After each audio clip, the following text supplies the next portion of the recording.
Les jaunes, des têtes, des figures émergent hors des syndicats traditionnels. C'est encore le cas.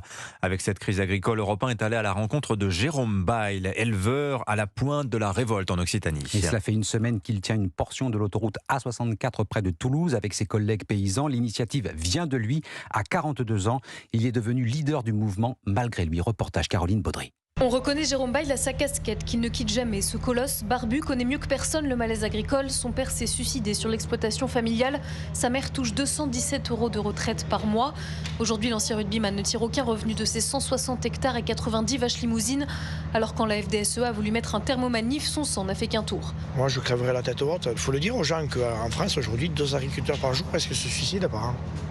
Je ne sais pas quel corps de métier ou quelle administration accepterait ça.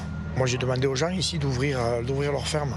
Même si c'est pas beau comme au salon de l'agriculture, même si ça brille pas comme au salon de l'agriculture. Il faut montrer aux gens que les difficultés qu'on a, et du simple, du pragmatique et de la vérité. Rétablir la vérité sur un métier sorti de la boucle, dit-il. Jérôme Bail est nostalgique. Avant, les agriculteurs étaient maires dans les villages. Mais aujourd'hui, son franc-parler fédère. Les dons solidaires transforment l'État blanc banquet.